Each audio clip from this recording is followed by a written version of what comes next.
G'day, hope you're having a fantastic day wherever you happen to be watching this from. We're going to rip straight into a 10-minute follow along. We're going to be working on some behind the back movements. Hopefully you get to follow along. There's some little tips and tricks there for you. It's not going to be so much of a workout today. It's going to be more on identifying where we can make these behind the back movements much more smooth and fluid. So I'm going to stick this 10-minute timer on so that we just get straight into it, 10 minutes out of the way, and you can get back on with it. So with your behind the back movements, let's work on the cheetah's tail to begin with. So if you're struggling with the cheetah's tail, there's a few key things I want you to work on here. So firstly, get this anchored position where the palms are both facing away from you in that direction there. And then I want you to find that tension through the rope here. And so just swinging that rope backwards and forwards. And then when you're ready, take this lead hand here and I want you to throw it over, carrying that tension around to the other side there. And then what happens is the hands go from this position here, round to there, keeping that same sort of palms facing away from the body position. And then once you've done that, I want you to send the rope around once and keep that tension on the rope. So it's come around, we go around once, and now the key is from there, we're going to switch those hands back over to the other side. So you get this sort of rhythmic action going from left to right, and the knees get a bit of a bounce in them. So we've got, I'm going straight into a cheetah door. get the cheetah's tail for you. So here, boom, boom, boom, boom, boom, boom. And you can see those hands are just switching from side to side. And the other key is the torso is turning from this 45-degree angle over to this 45-degree angle. And then I just get that bouncing, twisting motion through the torso with that cheetah's tail. Trying not to put too much force through the rope, because if I do, then it's more likely to get wrapped up on me and I don't have enough time to sort of adjust with the hands as I go through this movement. So that is your cheetah's tail there, just rocking backwards and forwards, and I'll do it from a rear position here so you can see what the hands are doing. You can see that facing away from me, facing in the opposite direction there. And then I can start to go further with the movement, starting to really twist the torso there and just being mindful of where the rope's going because it will hit you. So then cheetah door, same sort of movements, same mechanics. All of these behind the back movements, they require similar mechanics.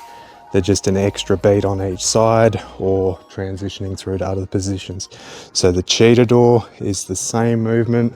Send the rope around once, the same again, and then send it over to the other side. So I'm here, I find that tension, come over, send it around once, and then when I'm ready on that second beat, I raise that hand, coming around here, and then sending it back through on this original side. I prefer the cheetah door, find that much more fluid and easy to manage than the cheetah's tail.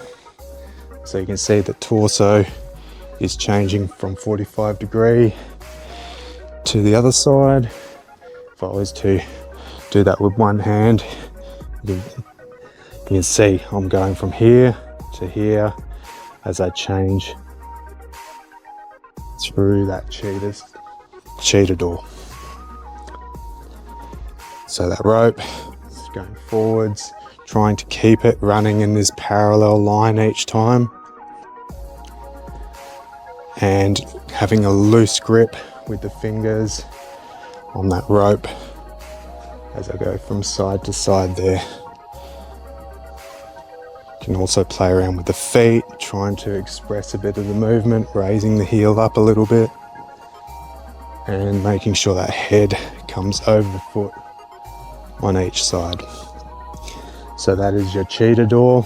Now we've got the overhand versions, which is your peacock and pitador. Bit more difficult. So same principles though. So we're here, find that tension. Now I'm going to send the rope the opposite way. So I go from here over, find where I can get that pattern right, where the rope doesn't hit me. And when I'm ready, trying to bring those hands from side to side there and bounce that tension as I go from side to side. So it's the same mechanics, just in reverse. The sternum is turning from 145 degree to the other, and I've got this sort of bobbing action from side to side through the knees there. Still, the palms are facing away, and I'm just switching from hip to hip with those movements there. So that's your peacock movement there. And now we're going to the pitador. Pitador is much more difficult. You need a lot of shoulder dexterity to throw the rope out for an extra beat. So might feel a little bit of tension on the front of the shoulders there as you go through these movements. For the overhand versions, any of the behind the back movements, as you're passing the rope through, it requires the dexterity to be able to get the hands and transition them along the back of the hips here. So as you're managing that tension through the rope, that is sort of coming through the front of the shoulder here.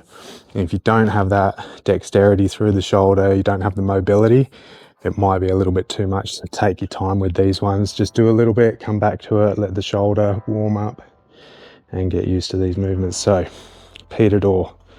So got 2 beats on each side. So 1, 2, but you can see the mechanics are the same.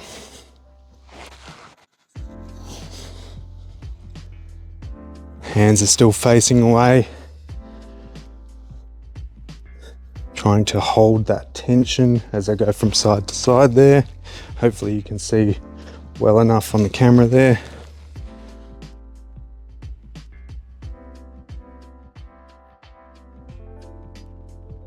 And you can also step these legs back a little bit, play around with that as you start to work out your pitador, because then you can start to transition from the peacock pitador into your cheetah's tail and cheetador. Once you understand that movement, you can get this propeller behind the back there, and then hopefully, without catching your hat, if you're wearing one, go around into that pitador, peacock, and this is where you can now start to transition in all directions around between those positions.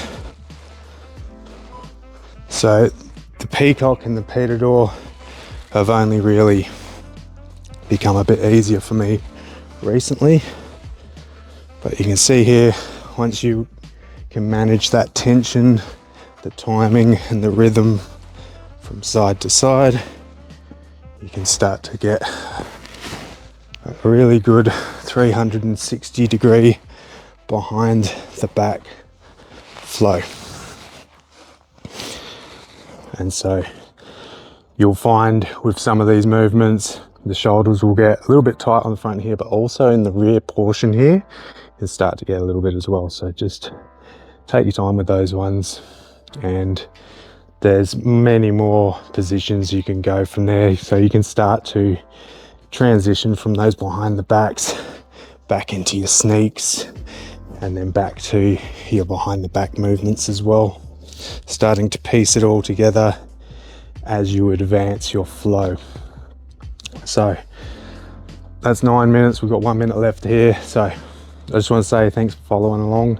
Hopefully this has given you enough tips and tricks there with those behind the back movements. I know for me, when I first started doing them, they were really difficult. Just finding that rhythm and timing seemed very foreign, very taxing on the shoulders. But just practicing this one little trick was the main sort of driver in getting better at these movements. So just finding this tension in the rope and just allowing it to go around once there, because that is enough where you can sort of play around and it's not really too taxing on the shoulders, because you've only got one doing the work in that sort of position here, whereas when you're moving between both, you're sort of sending that tension from shoulder to shoulder and can be very taxing. So just playing around on each side for a bit, getting used to that movement. So once again, hope they help you with your behind the back movements. If you're following me on Instagram, tag me in your behind the back movements. If you've found any of these things useful, let me know. Pop a comment down below there. Let me know what's going on with your flow, and like, subscribe, do all those fun things. Share this with someone if you think they could do with the help, and I appreciate you. Have a good one.